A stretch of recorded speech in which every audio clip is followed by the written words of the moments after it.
Welcome to GS by Rahul Singh. आज है 11 दिसंबर 2022 और 11 दिसंबर से जितने भी इम्पोर्टेंट करेंट अफेयर के क्वेश्चन बन सकते हैं उन सारे क्वेश्चनों को इस वीडियो में डिस्कस करेंगे।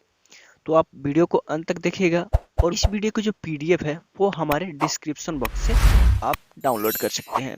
चलिए दोस्तों वीडियो को स्टार्ट कर लेते हैं। पहला क्वेश्चन है, भारत की green house in the box startup खेती ने 2022 में कौन सा पुरस्कार जीता है? तो दोस्तों भारत की green house in the box startup खेती ने अर्थशॉट पुरस्कार जीता है। दोस्तों green in the box startup खेती की अगर हम बात करें तो green house in the box का उद्देश्य लागत कम करना और पैदावार बढ़ाना जो किसानों की आजीविका की रक्षा करने में मदद करेगा और यह अर्थशॉट पुरस्कार का दूसरा संस्करण था और इसे दोस्तों इको ऑस्कर के नाम से भी हम लोग जानते हैं। अगला क्वेश्चन देखते हैं, नया निफ्टी भारत बॉन्ड इंडेक्स किसके द्वारा लॉन्च किया गया है? तो नया निफ्टी भारत बॉन्ड इंडेक्स जो है एनएसई यानी नेशनल स्टॉक एक्सचेंज के द्वारा लॉन्च किया गया है। अगला क्वेश्चन, आईडीएफसी म्यूचुअल फंड का नाम बदलकर क्या किया जाएगा? तो आईडीएफसी म्यूचुअल फंड का जो नाम है बदलकर बंधन म्यूचुअल फंड कर दिया जाएगा। दोस्तों आईडीएफसी म्यूचुअल फंड की अगर हम बात कर ले तो भारतीय प्रतिभूति और विनिमय बोर्ड सेबी ने स्वामित्व में प्रस्तावित परिवर्तन के लिए आईडीएफसी म्यूचुअल फंड को नो ऑब्जेक्शन प्रदान किया है। अगला क्वेश्चन देखते हैं, एशियन डेवलपमेंट बैंक यानी एडीबी ने 5 दिसंबर 2022 को चेन्नई मेट्रो के नेटवर्क कनेक्टिविटी में सुधार के लिए कितने ऋण को मंजूरी दी है? तो दोस्तों एडीबी के द्वारा चेन्नई मेट्रो के कनेक्टिविटी में सुधार के लिए 780 मिलियन डॉलर की ऋण को मंजूरी दी गई है। दोस्तों एशियन डेवलपमेंट बैंक की अगर हम बात करें तो इसकी जो स्थापना है 1966 में हुई थी। सदस्य देश दोस्तों इसके वर्तमान में 68 है। मुख्यालय दोस्तों मनीला फिलीपींस में स्थित है और अध्यक्ष दोस्तों वर्तमान में मासात सुगु अशाकावा इसके वर्तमान में अध्यक्ष हैं। अगला क्वेश्चन, लचीले कर्नाटक कार्यक्रम के संबंध में कर्नाटक सरकार ने किसके साथ विचार विमर्श किया है? तो दोस्तों लचीले कर्नाटक कार्यक्रम के संबंध में कर्नाटक सरकार ने विश्व बैंक से बातचीत किया है। दोस्तों लचीले कर्नाटक कार्यक्रम के उद्देश्य की अगर हम बात कर ले तो उद्देश्य राज्य की जलवायु को लचीला बनाना और अंतर्राष्ट्रीय विशेषज्ञता के साथ साथ आपदा जोखिम को कम करने के लिए मजबूत करना है। अगला क्वेश्चन देखते हैं, कॉलिंग नेम प्रेजेंटेशन की शुरुआत किसके द्वारा की गई है? तो दोस्तों कॉलिंग नेम प्रेजेंटेशन की जो शुरुआत है ये तराई के द्वारा शुरू की गई है। तराई का जो फुल फॉर्म होता है दोस्तों telecom regulatory authority of India होता है और ये जो नेम प्रेजेंटेशन है दोस्तों जैसे कि कोई कॉल रिसीव करता है तो उस पे किस नाम से आ रहा है, कोई स्पैम नंबर तो नहीं है, इसके लिए ये प्रेजेंटेशन चालू किया गया है। अगला क्वेश्चन देखते हैं, केंद्रीय जनजातीय मामलों के मंत्री अर्जुन मुंडा ने लोकसभा में कितने संविधान संशोधन विधेयक पेश किए हैं? तो दोस्तों अर्जुन मुंडा के द्वारा लोकसभा में 4 संशोधन विधेयक पेश किए गए हैं। दोस्तों इन 4 संशोधन की अगर बात कर ले अगर हम तो 2 विधेयक तमिलनाडु और कर्नाटक में अनुसूचित जनजातियों की सूची में संशोधन से संबंधित है और 2 विधेयक जो है दोस्तों हिमाचल प्रदेश और छत्तीसगढ़ में अनुसूचित जनजातियों की सूची में कुछ समुदायों को इसमें शामिल करने से संबंधित है। अगला क्वेश्चन देखते हैं, अंतर्राष्ट्रीय भ्रष्टाचार विरोधी दिवस प्रतिवर्ष कब मनाया जाता है? तो दोस्तों अंतर्राष्ट्रीय भ्रष्टाचार विरोधी दिवस प्रतिवर्ष 9 दिसंबर को मनाया जाता है। दोस्तों अंतर्राष्ट्रीय भ्रष्टाचार दिवस की अगर हम बात कर ले तो भ्रष्टाचार स्वास्थ्य, शिक्षा, न्याय, लोकतंत्र, समृद्धि और विकास को कैसे प्रभावित करता है इसे उजागर करने के लिए हर साल अंतर्राष्ट्रीय भ्रष्टाचार दिवस मनाया जाता है। अंतर्राष्ट्रीय भ्रष्टाचार विरोधी दिवस 2022 की जो थीम है दोस्तों UNCAC at 20 uniting world against corruption 2022 के लिए इसका थीम है। अगला क्वेश्चन देखते हैं, दुनिया की सबसे मजबूत पासपोर्ट लिस्ट 2022 में शीर्ष पे कौन देश है?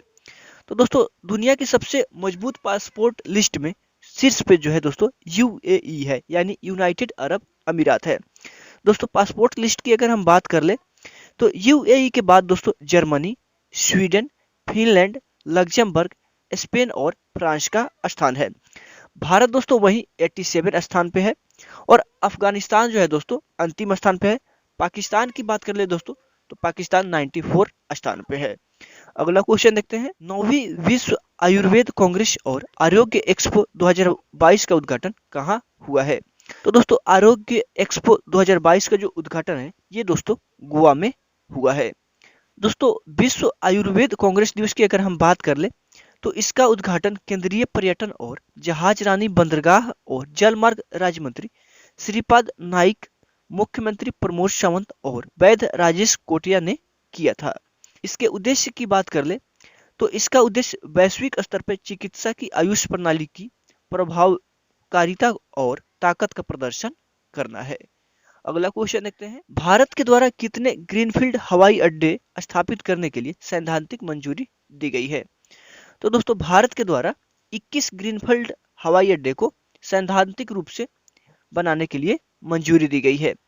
दोस्तों ग्रीनफील्ड हवाई अड्डे की अगर हम बात कर ले तो ग्रीनफील्ड हवाई अड्डा का विकास ग्रीनफील्ड हवाई अड्डा नीति 2008 के तहत शामिल है और इसमें दोस्तों गोवा, महाराष्ट्र, कर्नाटक, मध्य प्रदेश, उत्तर प्रदेश, गुजरात, पुडुचेरी, आंध्र प्रदेश, वेस्ट बंगाल, सिक्किम, केरल और अरुणाचल प्रदेश में हवाई अड्डे स्थापित किए जाएंगे इसके तहत। अगला क्वेश्चन देखते हैं, एशियन डेवलपमेंट बैंक ने भारत की दक्षता को मजबूत करने के लिए कितने मिलियन डॉलर के ऋण को मंजूरी दी है? यहाँ पे अधीन लिखा है, यहाँ पे आप कट करके ऋण कर लीजिएगा, यहाँ पे टाइपिंग थोड़ा सा मिस्टेक है। तो दोस्तों एशियन डेवलपमेंट बैंक ने भारत के लिए 250 मिलियन डॉलर के ऋण दिया है।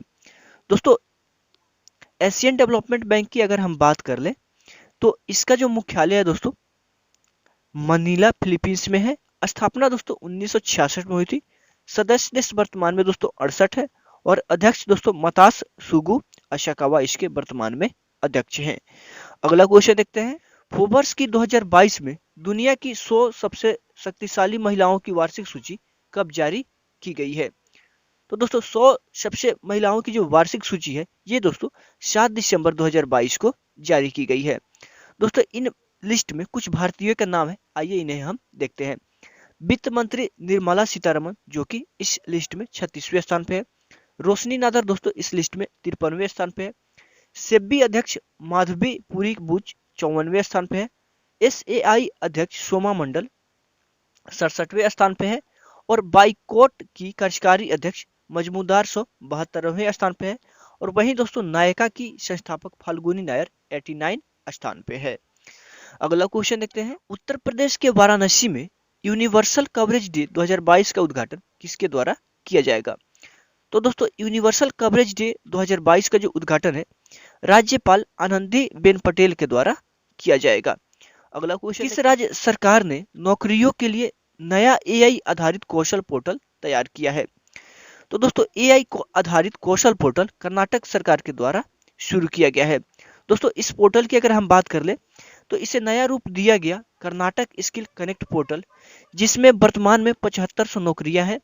यह उम्मीदवारों को बेहतर नौकरी पाने में मदद करने के लिए एक साइकोमेट्रिक मूल्यांकन से गुजरने की अनुमति देता है।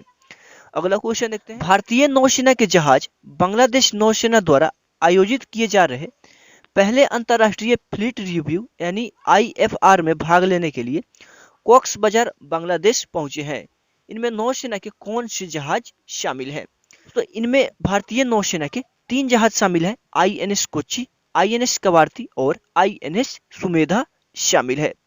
दोस्तों इस अभ्यास की अगर हम बात कर ले तो पोत 6 से 9 दिसंबर 2022 से IFR 2022 में कई तरह की गतिविधियों में भाग ले रहे हैं और इन तीनों जहाज की बात कर ले दोस्तों तो तीनों जहाज हथियार और सेंसर की एक बहुमुखी सारणी से लैस है और बहुभूमिका वाले हेलीकॉप्टर इसे ले जाते हैं।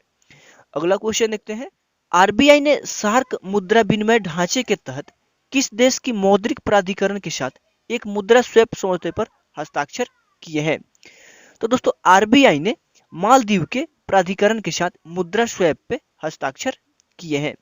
दोस्तों इस मुद्रा स्वैप की अगर हम बात कर ले तो यह समझौता मालदीव प्राधिकरण को RBI से अधिकतम $200 मिलियन तक की कई किस्तों में निकासी करने में सक्षम करेगा। तो दोस्तों ये था आज का अंतिम क्वेश्चन। उम्मीद है आप सभी को ये सेशन पसंद आया होगा। सेशन कैसा लगा कमेंट बॉक्स में कमेंट करके जरूर बताइएगा और अभी तक वीडियो को लाइक नहीं किया तो लाइक करके चैनल को साथ में सब्सक्राइब कर लीजिएगा और बेल आइकन को भी ऑल पे सेट कर लीजिएगा ताकि समय समय पे आपको नोटिफिकेशन मिलता रहे। तब तक के लिए जय हिंद, जय भारत।